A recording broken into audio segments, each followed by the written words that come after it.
Media మిత్రులందరికీ నా నమస్కారం. బీసీ సోదరులకి పుట్టినిల్లు తెలుగుదేశం పార్టీ.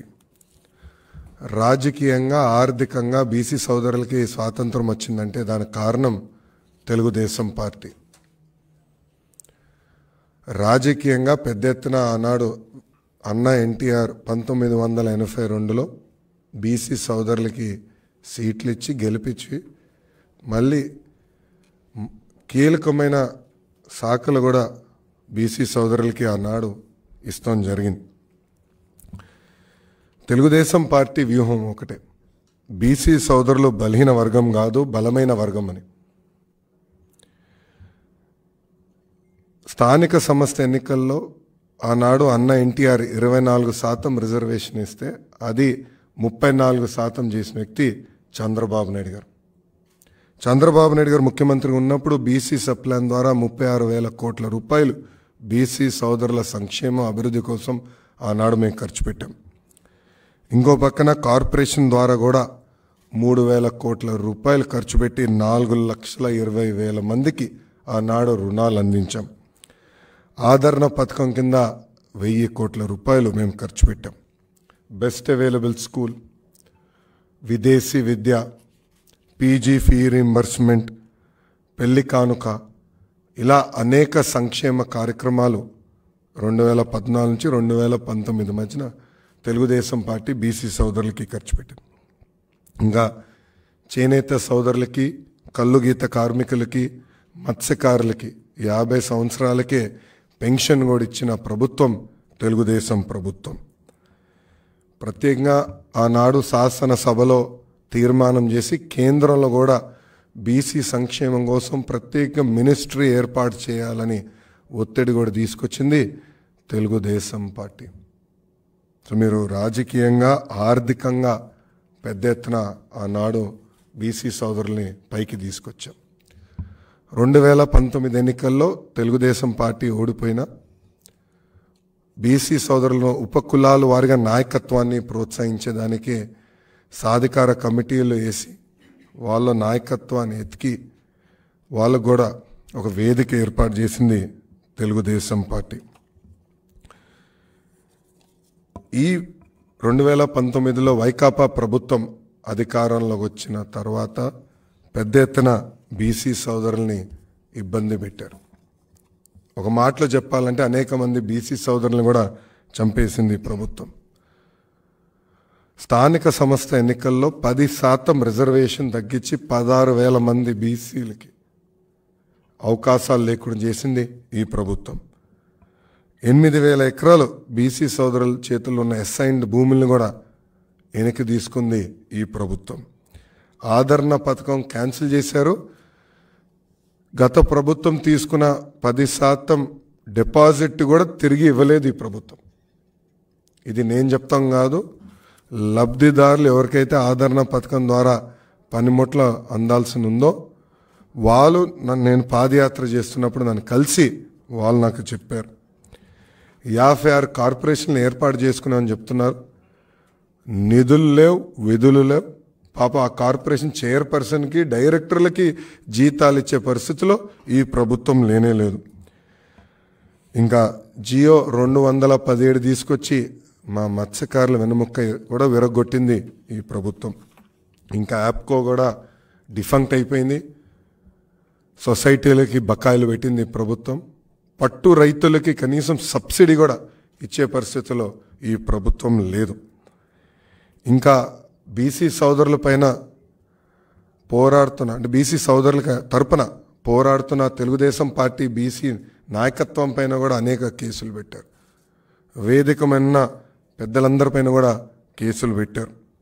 మీరు చూస్తే యనమల రామకృష్ణ గారు ఒక పెళ్లికి వెళ్ళినందుకు SC/ST కేసు పెట్టారు. అయ్యన్న పాత్రుడు గారి పైన ఏకంగా రేప్ కేసు పెట్టారు.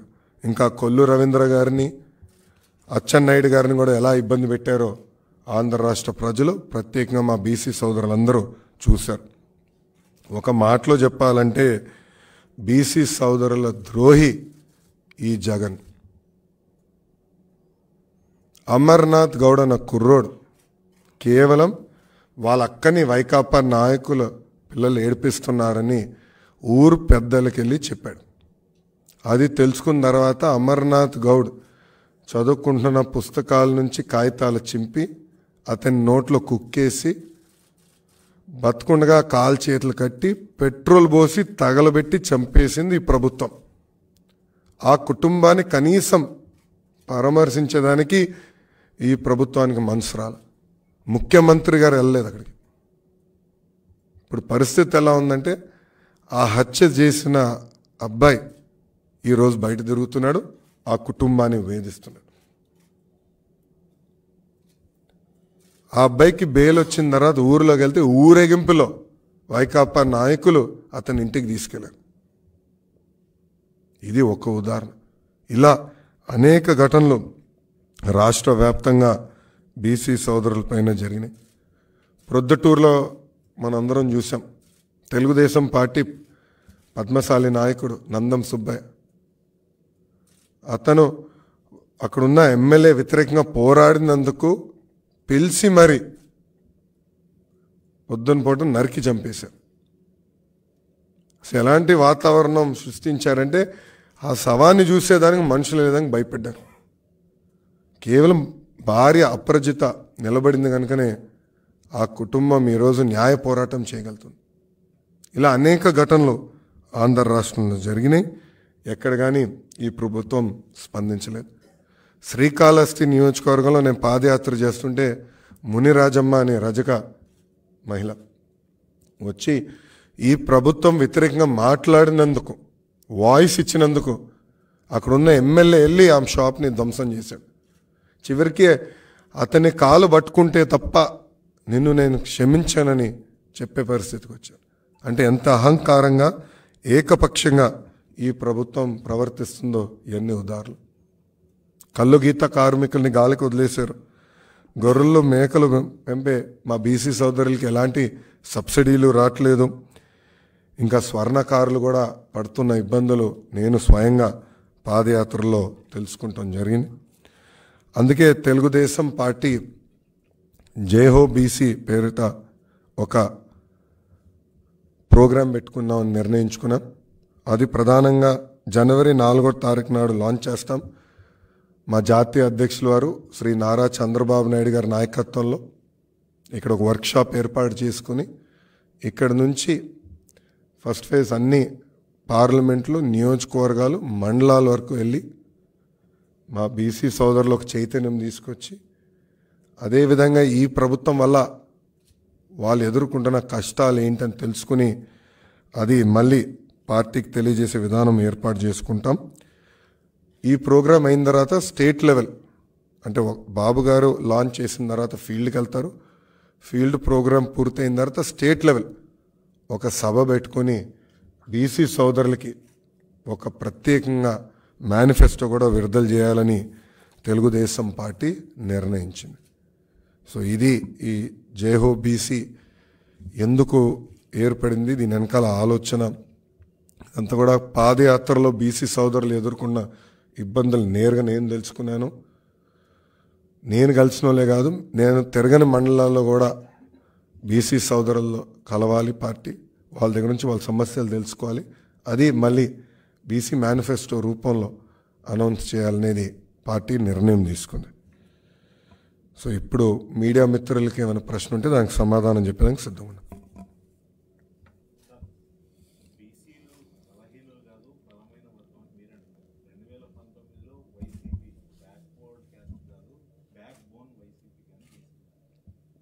అందుకే కదా బ్యాక్ బోన్ అనే కదా వాళ్ళు 10% స్థానిక సంస్థ ఎన్నికల్లో రిజర్వేషన్ తగ్గించారు. బ్యాక్ బోన్ అనే కదా కార్పొరేషన్ నిధులు లేకుండా విధులు లేకుండా తయారు చేశారు. ఒక్క ఆదరణ పథకం ద్వారా ఒక్క పనిముట్టు ఇవ్వలేదు ఈ ప్రభుత్వం. కళ్ళు గీత కార్మికుల్ని గాలికి వదిలేశారు. ఇంకో పక్కన మీరు చూస్తే వాళ్ళ సొంత బడుగు బలహీన వర్గాలు చెందిన ఎమ్మెల్యేలు ఈరోజు మాకు సరైన గౌరవం దక్కట్లేదని చెప్పే పరిస్థితి వచ్చింది. నిన్న వాళ్ళ ఎమ్మెల్యేనే మాట్లాడారు, ఆ వీడియో కూడా బయటకు వచ్చింది. సో పార్థసారథి గారు మాట్లాడారు. ఎన్ని వాస్తవాలు ఎన్ని బయటకు వస్తున్నాయి కదా. సో మాటలకి చేతలకి చాలా తేడా ఉంది ఈ ప్రభుత్వంలో. ఇది మీరే చూస్తున్నారు, ఇన్ని దాడులు జరిగినాయి. ఇప్పుడు 26,000 మంది బీసీల పైన దొంగ కేసులు పెట్టి ఇబ్బంది పెట్టింది ఈ ప్రభుత్వం అంటే ఎంత అన్యాయం చూడండి. ఏకంగా బీసీ సోదరుల పైన ఎస్సీ ఎస్టీ కేసు పెట్టి ఈరోజు ఏ జైలుకి వెళ్ళినా ఎక్కువ శాతం ఉండేది బీసీ సోదరులు. అంటే ఈ ప్రభుత్వం అంత వేధిస్తుంది. వేదిక మీద ఉన్న పెద్దలు కొంతమంది గురించి నేను ఈరోజు వివరించాను. ఇలా రాష్ట్ర వ్యాప్తంగా జరుగుతున్నాయి. సో చాలా ఏకపక్షంగా ఈ ప్రభుత్వం వ్యవహరిస్తుంది. సో అందుకే బీసీ సోదరులు కూడా చైతన్యం తీసుకురావాలి. మేము కూడా కొన్ని హామీలు ఇచ్చా పాదయాత్రలో. ఒకటి, బీసీ సోదరుల రక్షణ కోసం ఒక ప్రత్యేక రక్షణ చట్టం తీసుకొస్తాం. అంటే ఎస్సీ ఎస్టీ అట్రాసిటీస్ యాక్ట్ తరహా ఒక ప్రత్యేక రక్షణ చట్టం తీసుకొస్తాం. రెండోది, ఇప్పుడు కాస్ట్ సర్టిఫికేట్ అనేది పర్మనెంట్గా ఉండట్లా. ప్రతిసారి మా బీసీ సోదరులు మేము బీసీ సోదరులను చెప్పుకోవాల్సిన పరిస్థితి వస్తుంది. ఎందుకు ఉండాలి అలా? పర్మనెంట్ కాస్ట్ సర్టిఫికేట్ ఇస్తామని కూడా హామీ ఇచ్చా. రెండోది, టెక్నాలజీతో అనుసంధానం చేసి ఇప్పుడు బటన్ నొక్కితే భోజనం ఇంటికి వస్తుంది, బటన్ నొక్కితే క్యాబ్ ఇంటికి వస్తుంది, బటన్ నొక్కితే కాస్ట్ సర్టిఫికేట్ ఎందుకు రావట్లా? ఇప్పుడు Aadhaar number permanent, caste certificate ఎందుకు పర్మనెంట్ ఉండట్లా? సో పర్మనెంట్ కాస్ట్ సర్టిఫికేట్ ఇస్తాం. అదేవిధంగా యాప్ ద్వారా ఆ సర్టిఫికేట్ వాళ్ళకి అందుబాటులో తీసుకొస్తాం.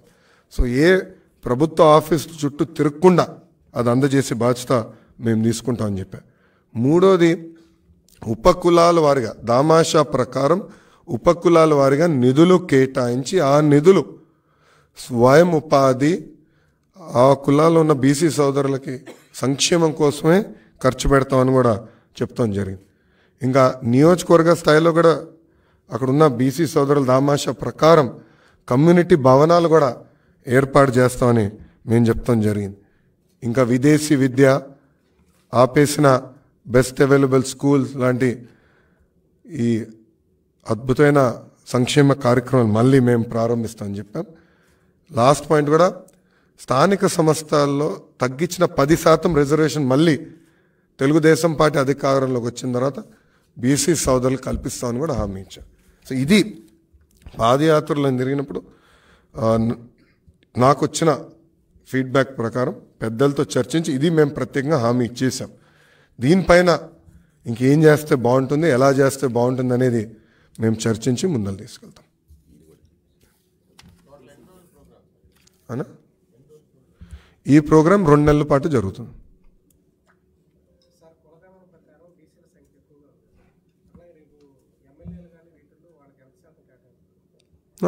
నాడు నేడు ఎప్పుడు బీసీ సోదరులకి ఎక్కువ సీట్లు ఇచ్చింది తెలుగుదేశం పార్టీ. అటు కౌన్సిల్లో కానివ్వండి, అసెంబ్లీలో కానివ్వండి, నామినేటెడ్ పోస్ట్లో కానివ్వండి, పెద్ద ఎత్తున బీసీ సోదరులకే మేము సీట్లు ఇచ్చాం. రేపు పార్లమెంట్లో కూడా అంటే ఎంపీ లోక్సభ కానివ్వండి, రాజ్యసభ కూడా ఎక్కువ శాతం బీసీలను పంపించాలని ఇప్పటికీ బాబు గారు నిర్ణయించుకున్నారు. మేము క్యాండిడేచర్స్ ప్రకటించినప్పుడు అది మీకు తెలుస్తుంది.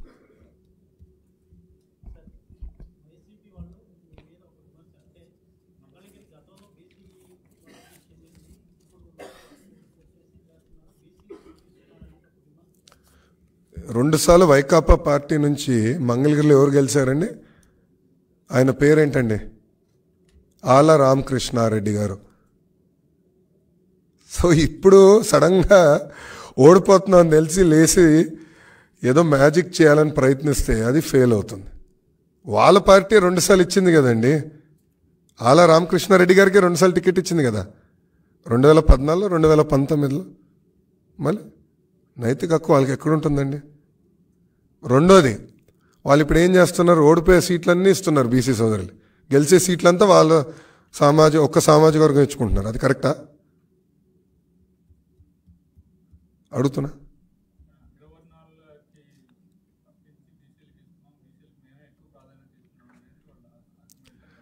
సో ఇప్పుడు గుంటూరు వెస్ట్ ఇచ్చారు, వేవ్లో కూడా గెలవలేదు వాళ్ళు. నంబర్ 1. మంగళగిరి 2 సార్లు గెలిచారు, ఈసారి గ్యారంటీగా వైకాపా పార్టీ ఓడిపోతాం ఖాయం. అది తెలిసే ముందలు తప్పించారు. దానికన్నా ఏం చేశారు చెప్పండి? కడప ఎంపీ ఇవ్వమనండి, బీసీలకి కడప ఎంపీ ఇవ్వమనండి. ఎవరు ఇవ్వద్దంటున్నారు? గెలిచే సీటు కదా, గ్యారంటీ గన్ షాట్ సీట్ కదా, సొంత బంధువు కాదని ఇవ్వమనండి, అప్పుడు ఒప్పుకుంటా. ఓకే, గెలిచే సీటు ఉంది కదా పులివెందల, అది ఇవ్వమనండి. అరే ఓడిపోయే సీట్లు బీసీ సోదరులకి ఇచ్చి మీదో న్యాయం చేస్తున్నాం, పొడి చేస్తున్నాం అంటే ఎవరు నమ్ముతారు స్వామి? ఇక్కడ అడుగుతున్నా, ఎవరు నమ్ముతారు? ఇప్పుడు గతంలో గెలిచిన చిలుకలూరుపేట సీటు కాదని ఎప్పుడు గెలవని వెస్ట్కి తీసుకొచ్చి అభ్యర్థిని పెడితే ఎట్లా వర్కౌట్ అవుతుంది?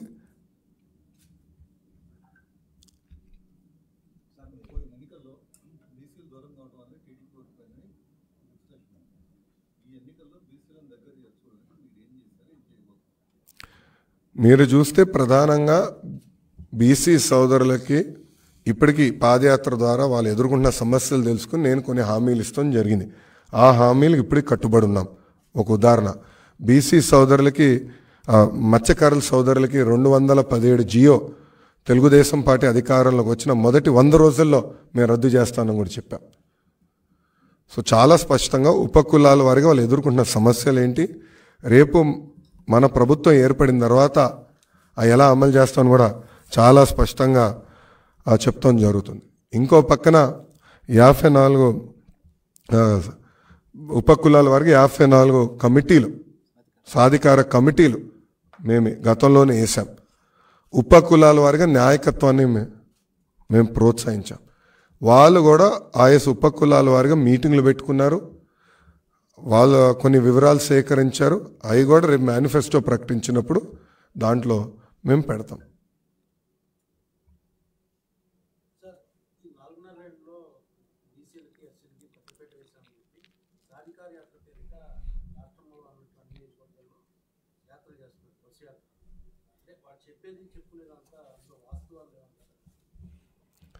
ఒక్క లోన్ వచ్చిందని నిరూపించమనండి. ఒక్క బీసీ సోదరికి లోన్ ఇచ్చారని ప్రభుత్వం నిరూపించమనండి. ఒకరే ఒకరికి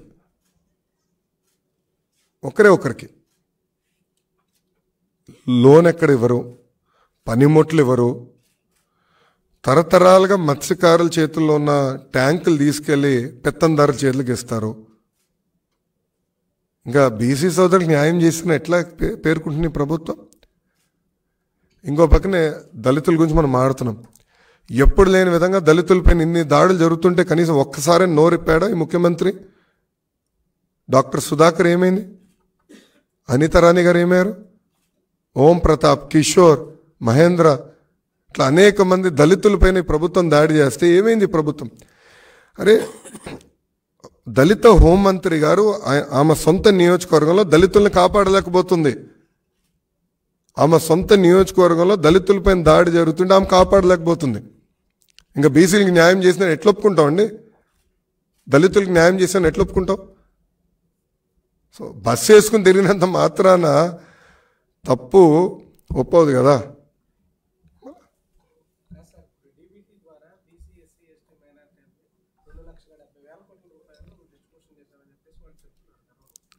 డీబీటీ కనిపెట్టాడు స్వామి, బటన్ జగన్ కనిపెట్టాడా?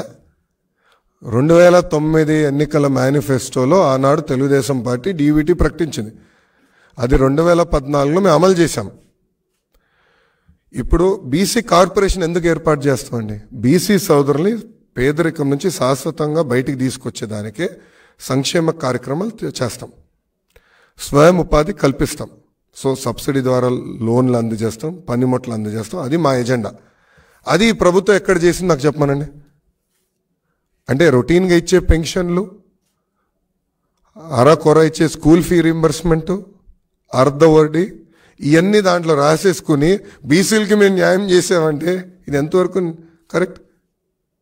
మేము చూసాం కదా, మా కౌన్సిల్ ఉన్నప్పుడు మాకు కూడా పుస్తకాలు ఇచ్చేవారు కదా, అయ్యే ఉండేది. కానీ ఒక్క లోన్ ఇవ్వలా.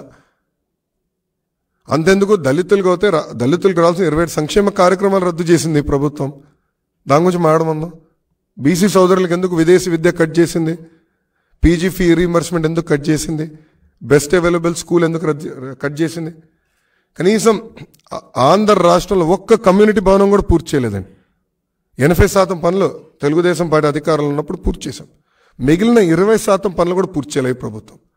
నేను అనేక సెల్ఫీలు కూడా దిగి చూపించా పాదయాత్రలో. మళ్ళీ వీళ్ళెట్లా క్లెయిమ్ చేస్తారండి న్యాయం చేశామని?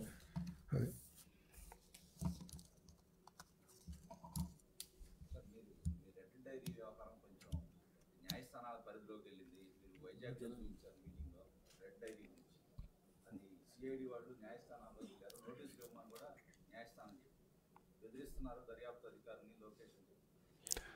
నేనేం చెప్పాను?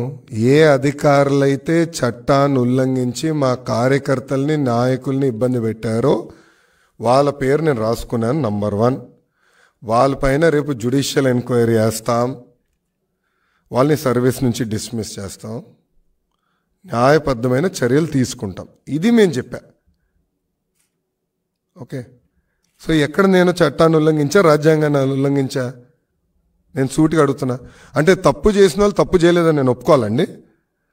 ఓకే, రేపు ఒక పని చేద్దాం, సిఐడి వాళ్ళని స్క్రిప్ట్ పంపించమనండి, నేను చదువుతా. ఎందుకు ఈ గోలా? తమ మేధావులు ఉన్నారు కదా, రఘురామరెడ్డి వీళ్ళందరూ కొంతమంది ఉన్నారు కదా, సీతారామాంజనేయులు, సజ్జల, వాళ్ళే కూర్చొని స్క్రిప్ట్ రాసి పంపించమనండి, నో ప్రాబ్లం. నేను అదే చదువుతా. ఎందుకు ఈ గోలంతా? అంటే మాట్లాడే స్వేచ్ఛ లేదా మాకు? ఒక పక్కనేమో నన్ను పిలిచారు 2 రోజులు ఇన్వెస్టిగేషన్, చివరికి ఏం లేదని వాళ్ళకి అర్థమైంది. నేను వాస్తవాలు చెప్పాను, దాంట్లో తప్పేంటి? ఏ అధికారులు అయితే చట్టాన్ని ఉల్లంఘించారో వాళ్ళు మేము వదిలిపెట్టామని చెప్పాను. దానికి ఇప్పుడు కూడా నేను కట్టుబడి ఉన్నాను. అంటే అధికారులు ఒప్పుకుంటున్నారా చట్టాన్ని ఉల్లంఘించారని? ఇదే రఘురామరెడ్డి, సీతారామాంజనేయులు ఒప్పుకుంటున్నారా మేము చట్టాన్ని ఉల్లంఘించాం, అందుకే నాన్ బెయిలబుల్ వారెంట్, ఇంతంతగా నాన్ బెయిలబుల్ వారెంట్ ఇవ్వాలంట? చూడండి ఎట్లా బెదిరిస్తున్నా. అంటే ఈ ప్రభుత్వం పైన మేము చేస్తున్న పోరాటం తప్ప, ఒక ముఖ్యమంత్రి మెంటలోడు కనుక సైకో అంటాం మేము తప్ప, అంటే వాళ్ళు స్క్రిప్ట్ ఇస్తే మేము చదవాలా? అంటే అమర్నాథ్ గౌడ్ అక్కని మేము చదివిస్తున్నాం, మేము చేసిన నేరం అది ఎట్లా కుదురుతుందండి ఇది? నేను వాస్తవాలు మాట్లాడు, నేను దానికి ఇప్పుడు కూడా కట్టుబడి ఉన్నా.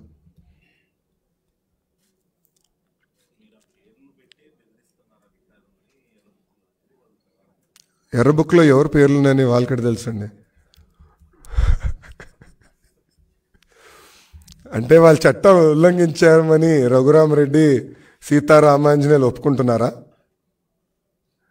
Straight question to them. వెనకాల కూర్చుని వీళ్ళిద్దరూ చాలా తెలివైన ఆఫీసర్లు అండి, కింద వాళ్ళందరినీ బలిపసులు చేస్తున్నారు. చేయాల్సింది ఏదో పనులంతా వీళ్ళిద్దరు చేస్తారు, ఇతర ఆఫీసర్లని ఇబ్బంది పెడుతున్నారు. ఎందుకంత భయపడుతున్నారు? తప్పు చేయలేదంటే తప్పు చేయలేదు, అవును జ్యుడిషియల్ ఎంక్వైరీ అవుతుంది, వాట్ ఈస్ దేర్? అక్కడ నిరూపించుకోమని. లేదు సార్ మేము తప్పు చేయలేదు, ఫస్ట్ ఆల్ వాళ్ళ పేరు పెట్టారు, నేను ఎక్కడ చెప్పాను? ఎందుకంత భయపడుతున్నారు? వాళ్ళు తప్పు చేసిన అధికారులు భయపడతారు, సింపుల్. వాళ్ళు తప్పు చేశారు లేదో వాళ్ళు తేల్చుకోమని.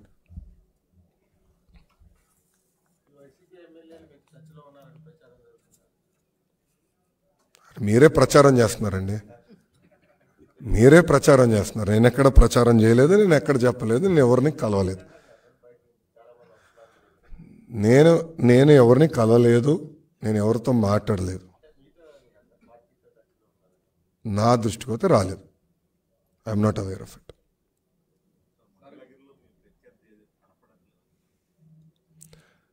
అంటే అది మంగళగిరిలో పాపం ప్రజలు అనేక ఇబ్బందులు ఎదుర్కొంటున్నారు. ఒకటి, మంగళగిరి తాడేపల్లి మున్సిపల్ కార్పొరేషన్ కనీసం ఎన్నికలు కూడా ఈ ప్రభుత్వాలు జరపలేదు.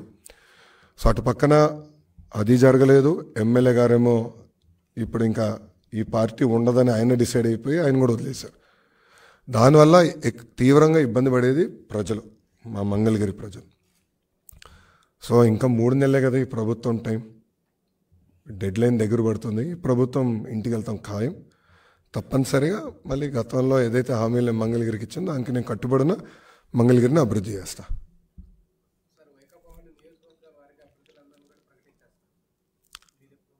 అభ్యర్థులని ఎవరు చెప్పారు? ఇన్ఛార్జ్ అన్నారు స్వామి. ఇన్ఛార్జీలు అభ్యర్థులు అంటే మాకు 170 మంది ఇన్ఛార్జీలు ఆల్రెడీ ఉన్నారు. సో ఇన్ఛార్జీలు మీరు అభ్యర్థులు అంటే ఎట్లా?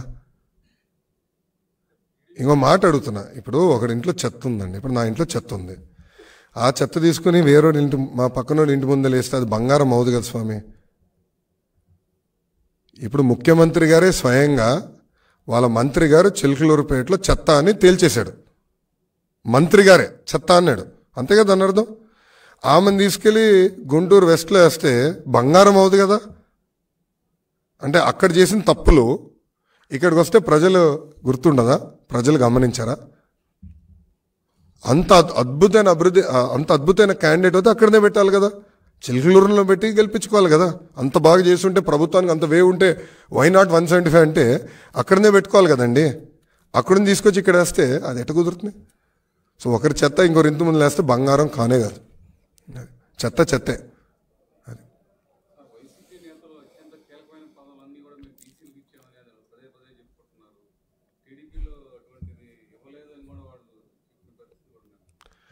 అన్న వాస్తవాలు నాకన్నా మీకే బాగా తెలుసు.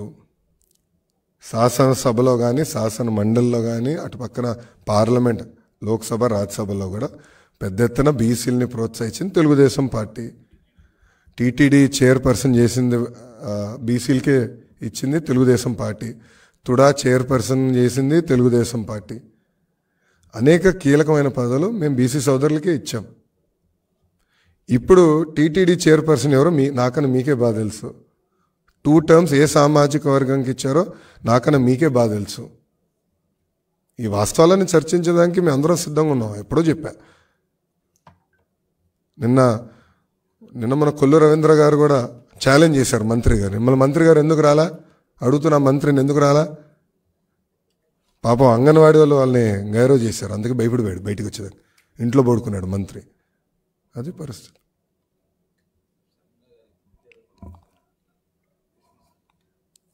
అంటాం కాదండి, అది పంపించారు, ట్వీట్ కూడా చేశా. అది నన్ను ఎందుకు అడుగుతున్నారు ఏంటి? వచ్చిందని నేను చెప్పా అంతే.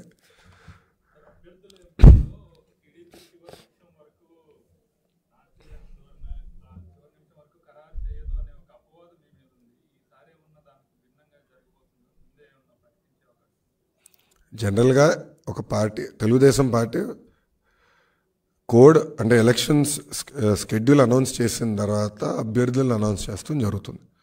జనరల్గా ఏ రాజకీయ పార్టీ అయినా మెజారిటీ క్యాండిడేట్స్ అట్లనే అనౌన్స్ చేస్తారు. వైకాపా కూడా అంతే, గతంలో వైకాపా అంతే, కాంగ్రెస్ అంతే, ఇతర పార్టీలు కూడా అంతే. సో మా పార్టీ పరంగా ఇంటర్నల్గా కొన్ని నియోజకవర్గాలు ఆల్రెడీ చంద్రబాబు నాయుడు గారు చాలా స్పష్టంగా చెప్పేశారు, మీరు అభ్యర్థులు మీరు వెళ్ళి పని చేసుకొని జాగ్రత్త చేసుకోండి అని చాలామంది చెప్పేశారు. సో ఎవరు వాళ్ళ పనులు చేసుకుంటున్నారు. అప్రాపరేట్ టైం తప్పనిసరిగా మా అధ్యక్షులు వారు ప్రకటిస్తారు.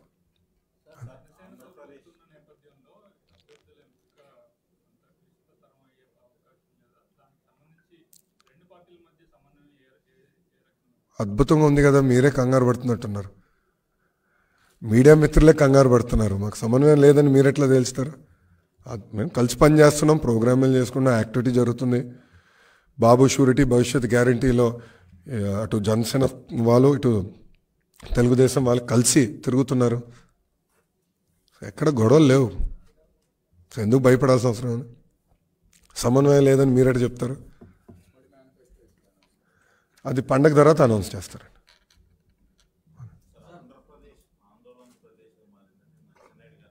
అవును, అంటే ఈరోజు వాలంటీర్స్ కూడా ఆందోళన చేస్తామని చెప్పే పరిస్థితికి వచ్చారు కదా. మీకు anganwadi workers, municipal workers, Asha workers, Sarva Shiksha Abhiyan teachers, కేబీజీవీ టీచర్లు, విద్యుత్ కార్మికులు, ఆరోగ్యశ్రీ హాస్పిటల్స్ అందరూ రోడెక్కే పరిస్థితికి వచ్చింది కదా ఈ ప్రభుత్వం. అని దివాలా తీసేసింది ప్రభుత్వం. అయిపోయింది, డబ్బులు లేవు.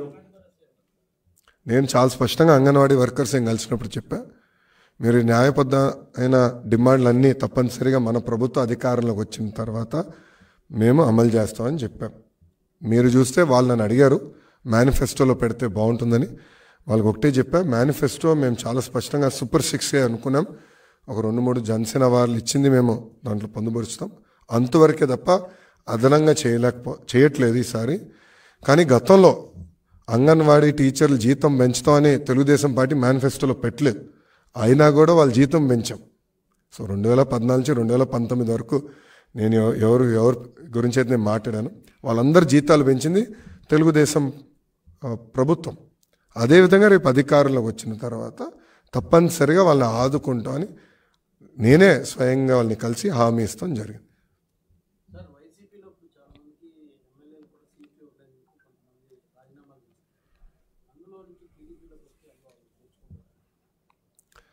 అది candidate to candidate Telugu Desam party మా జాతీయ అధ్యక్షులు వారు నిర్ణయిస్తారు. అది క్యాండిడేట్ టు క్యాండిడేట్ ఉంటుంది.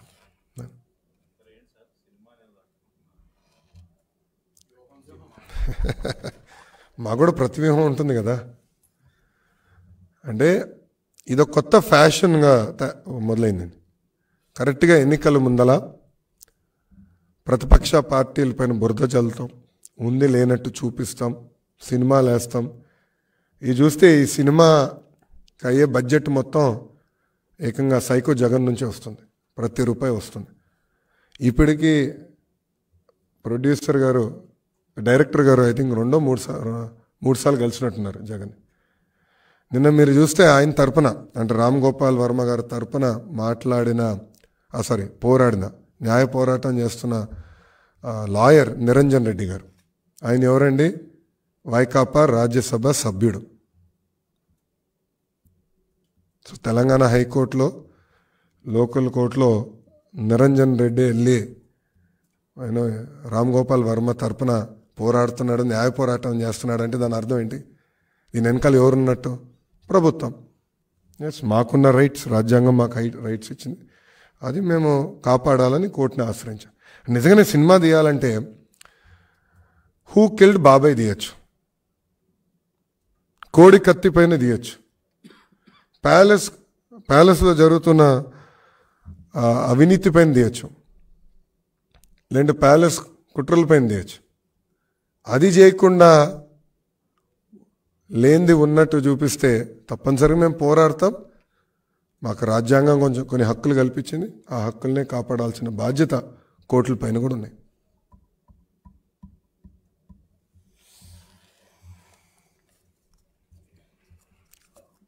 ఏం క్వశ్చన్స్ లేవా?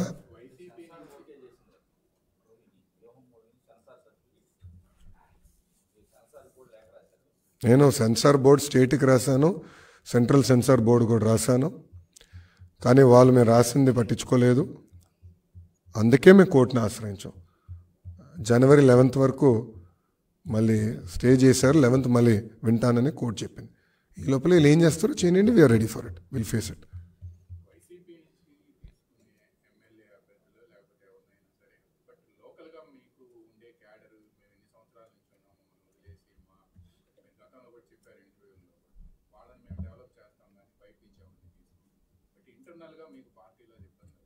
మేము ఎక్కడ తీసుకోలేదు కదండి. ఫండమెంటలీ నేనేంటంటే, నేను ఎక్కడ చెప్పానండి? మీరే అంటున్నారు. నేను ఎక్కడ చెప్పలేదు, వస్తున్నారని నేను చెప్పలేదు, తీసుకుంటున్నాను కూడా నేను చెప్పలేదు. అంటే మీరు ఎజ్యూమ్ చేసుకుని నన్ను ప్రశ్నలు అడుగుతున్నారు, అని ఊహాగానాలు. రావచ్చు, వస్తే కదా, వస్తే మీరు ఏం చేస్తారు అనే డిస్కషన్. అసలు ఇప్పటివరకు చర్చలే జరగలేదు. మేము మా పనులు చేసుకుంటాం. బాబు షూరిటీ భవిష్యత్ గ్యారంటీలో మేము బిజీగా ఉన్నాం. చంద్రబాబు నాయుడు గారు కుప్పంలో పర్యటిస్తున్నారు, నేను మంగళగిరిలో పర్యటిస్తున్నా. వేదిక మీద ఉన్న పెద్దలందరూ ఎవరు వాళ్ళ నియోజకవర్గాల్లో తిరుగుతున్నాం.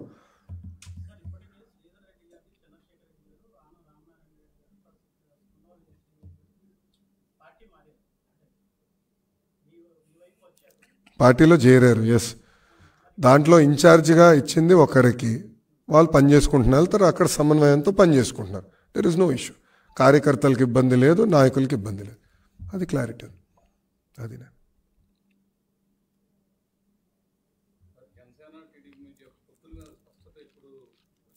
స్పష్టత ఉంది. సీట్లే అది పండగ తర్వాత మారుతారని ప్రకటిస్తారని ఇద్దరు చెప్పారు కదా. పవన్ కళ్యాణ్ గారు, చంద్రబాబు నాయుడు గారు చాలా స్పష్టంగా పండగ తర్వాత చెప్తున్నారు. క్లారిటీ మాకు ఇంటర్నల్గా అయితే ఫుల్ క్లారిటీ ఉంది.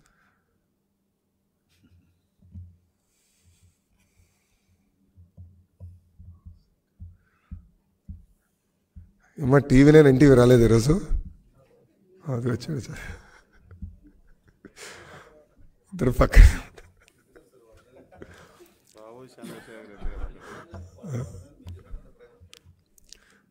ఏంటి సార్ అంటే వాళ్ళు కూడా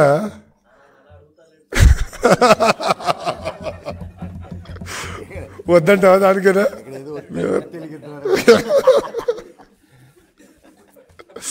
చాలా ఆఫ్ రికార్డ్ మాడదాంలేండి, మనల్ని ఎక్కువ ఫీల్ అవుతున్నాడు. ఓకే, పోస్టర్ రిలీజ్ చేస్తాం. థ్యాంక్ యూ అన్న.